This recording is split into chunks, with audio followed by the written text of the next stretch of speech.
Em 25 de outubro de 1917, um cara chamado Lenin tomou o poder da Rússia e declarou o regime socialista. Esse acontecimento ficou conhecido como Revolução Bolchevique e impactou o mundo por diversas gerações. Mas, para entendermos melhor suas causas e consequências, precisamos voltar para 1905. Nessa época, quem controlava o país era o czar, uma espécie de rei na Rússia. Seu governo era extremamente absolutista, centralizador e autoritário. Só para você ter ideia, não existia nenhuma constituição, ou seja, não existiam leis, o czar mandava em tudo, sem limites. A Rússia estava muito atrasada em comparação aos outros países.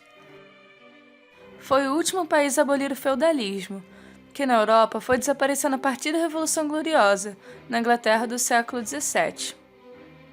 Assim, a Rússia passou a investir recentemente na industrialização, sendo em 1917 ainda um país majoritariamente rural e de camponeses. 80% da população vivia miseravelmente, em crise e passando por fome, enquanto que o czar estava tranquilo com a elite, a nobreza, reprimindo quem fosse contrário ao seu governo.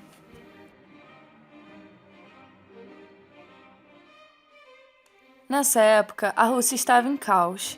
Além de ser atrasada em todos os sentidos e em plena crise, ela foi derrotada desastrosamente na guerra contra o Japão, assim perdendo muito dinheiro, territórios e milhares de soldados.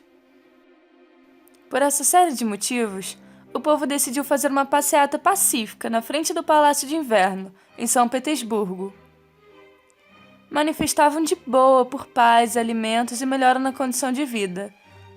Como resposta, o czar ordenou o massacre de todos os manifestantes, o que levou esse acontecimento a ficar conhecido como Domingo Sangrento.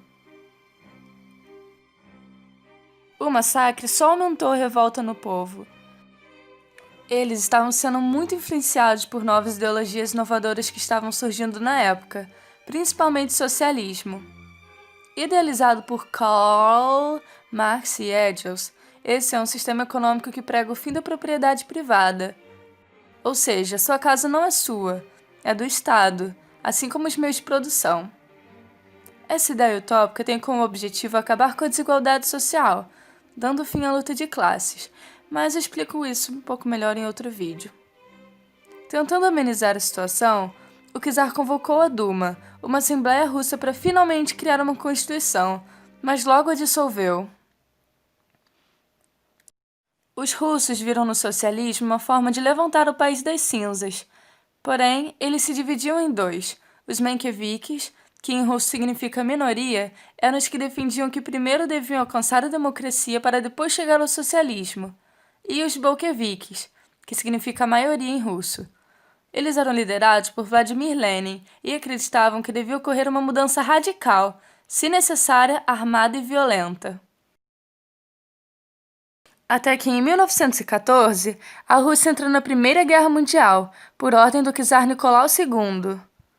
A população era contra, porque estavam completamente despreparados, faltando recursos, mantimentos e em grande crise econômica, mas mesmo assim, o czar foi teimoso e insistiu, o que apenas agravou a crise e o número de mortos na guerra. Em 1917, com o aumento das críticas, o czar abdicou, foi morto, o que deu início ao governo provisório, mas esse ainda não atendeu à principal reivindicação popular, que era a retirada da Rússia da guerra. Pouco tempo depois, Lenin, líder dos bolcheviques, que antes estava exilado, iniciou uma enorme campanha com os lemas Paz, Pão e Terra e todo o poder aos sovietes. Com paz, ele dizia a retirada da Rússia da guerra. Com pão, ele dizia alimentar a população. E terra, a distribuição das terras aos agricultores, ou seja, uma reforma agrária. Já na outra frase, os sovietes eram organizações clandestinas de trabalhadores espalhados por todo o país, que pediam por melhorias e reformas. Tinham conquistado muito poder, o que os tornava muito importantes. Assim, em 1917, Lenin, com o apoio dos operários, camponeses e soldados, invadiu o palácio e declarou governo bolchevique, implantando de vez o socialismo. Teve pontos negativos, era totalmente autoritário, declarando que o Partido Comunista era o único permitido. Porém, também teve seus pontos positivos.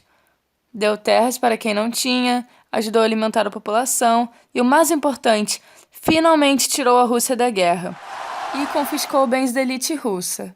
Porém, teve que pagar indenizações da Tríplice Aliança por ter saído. Para entender mais, assista o vídeo sobre a Primeira Guerra Mundial.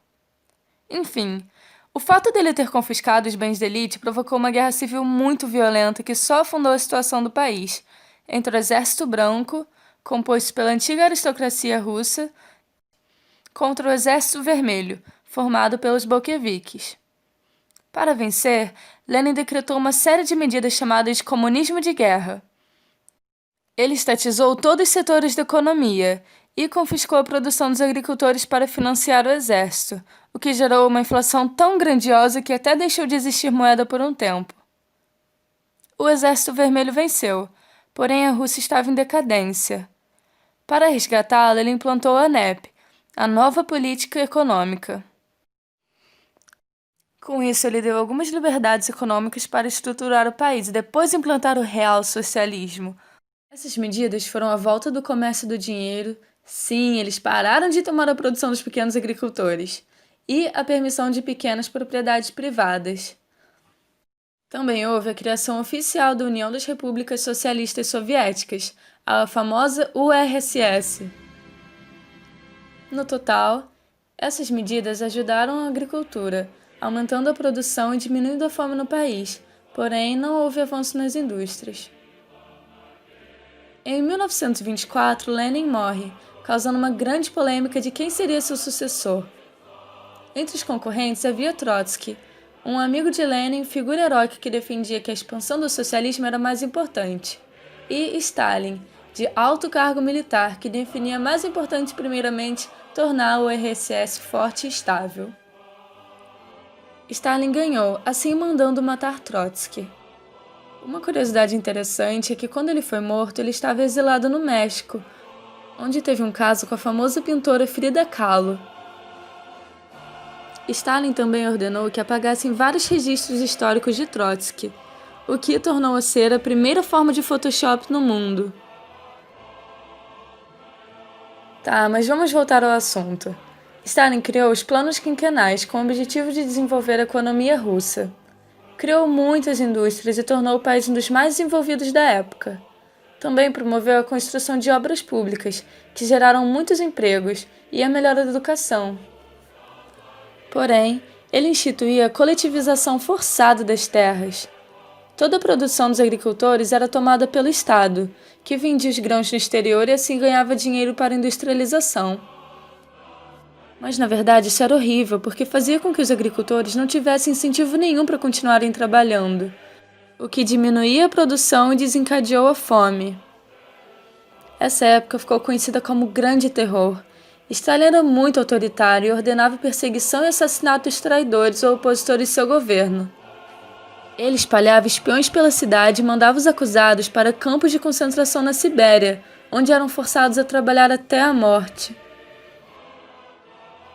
Seu governo foi muito duradouro devido às intensas propagandas políticas que o retratavam como um nobre amigo das crianças, através de uma lavagem cerebral. No final das contas, ele ofereceu qualidade de vida para quem já era rico e terror aos opositores. A União Soviética durou 74 anos, se dissolvendo só em 1991, após a Guerra Fria. Mas esse assunto fica para um próximo vídeo. Muito obrigada por ter assistido.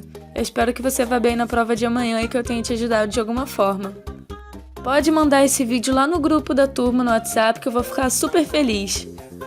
E não esquece de comentar o que você achou e sugestões para os próximos vídeos. Tchau e até a próxima!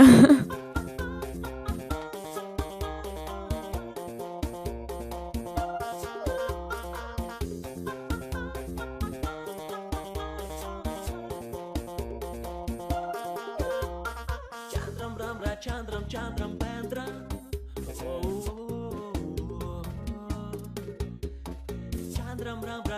Chandram Pendra.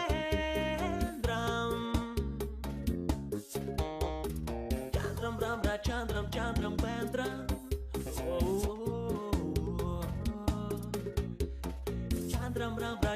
Chandram